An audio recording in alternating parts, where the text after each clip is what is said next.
চিকেনের এই পদ্ধতিটা রুটি, ভাত, নান যাই বলুন না কেন সব কিছুর সঙ্গেই এর স্বাদ অতুলনীয়। চলুন দেখে নেওয়া যাক রেসিপিটা।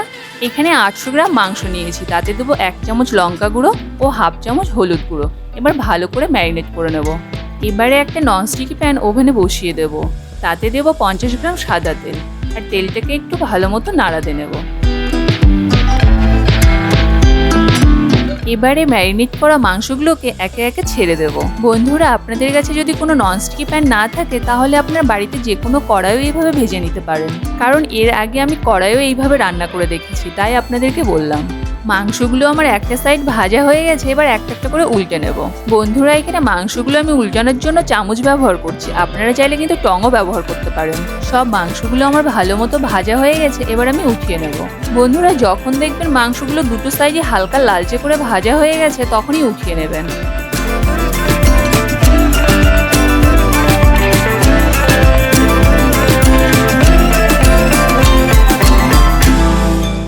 দেখুন, মাংসগুলোকে আমি ঠিক এইভাবে ভেজে নিয়েছি।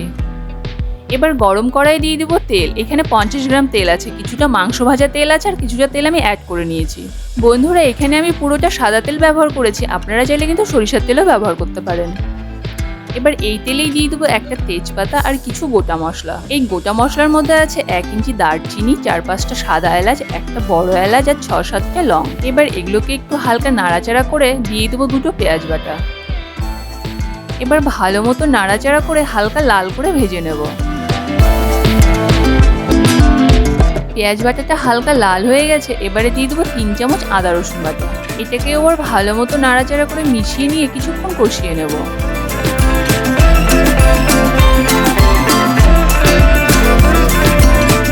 এবারে দিয়ে দেবো 2 চামচ জিরা ধনিয়া বাটা।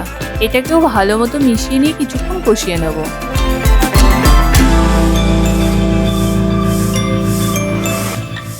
এবারে দিয়ে দেবো একটা টমেটো বাটা, আর এই টমেটোটাকে একটু পাতলা করে বেটে নিয়েছি।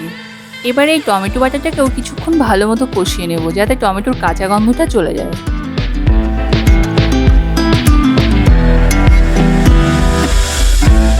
এবারে দিয়ে দেবো ছোট চামচের 1 চামচ লবণ আর হাফ চামচ হলুদ গুঁড়ো। এগুলোকে ভালো মতো মিশিয়ে নেব। তারপরে আর অল্প একটু জল দিয়ে দেবো মশলাটাকে আরও ভালো মতো কষানোর জন্য। এবার ভালো মতো নাড়াচাড়া করে কিছুক্ষণ কষিয়ে নেব।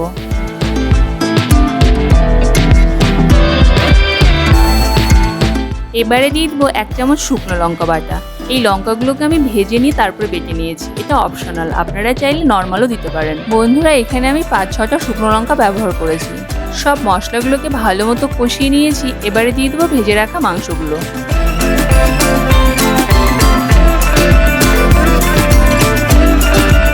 এবারে মাংসগুলোকে মশলার সঙ্গে ভালো মতো মিশিয়ে নেব।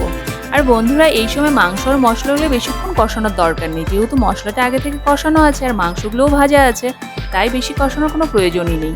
অল্প কিছুক্ষণ নাড়াচাড়া করে পরিমাণ মতো জল দিয়ে দেবো।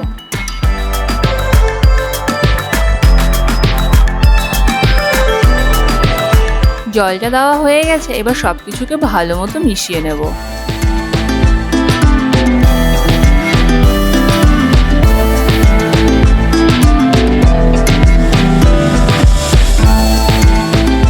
বন্ধুরা, আমি সবকিছু ভালো মতো মিশিয়ে নিয়েছি। এবার ঢাকা দিয়ে রাখবো কিছুক্ষণ।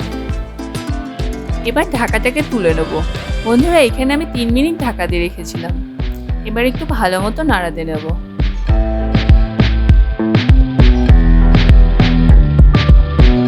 মাংসটাকে ভালো মতো নাড়াচাড়া করে নিয়েছি। এবার ঢাকা দিয়ে রাখবো আরও কিছুক্ষণ। এবার ঢাকাটাকে তুলে নেব। এখানে আমি মিডিয়াম ফ্লেমে 2-3 মিনিটের জন্য ঢাকা দিয়ে রেখেছিলাম। এবার একটু ভালো মতো নাড়াচাড়া করে নেব। বন্ধুরা, রান্নাটা যেহেতু আমার শেষের দিকে, এই সময় দিয়ে দেবো হাফ চামচ গরম মশলা গুঁড়ো, আর এটাকে ভালো মতো নেড়েচেড়ে মিশিয়ে নেব।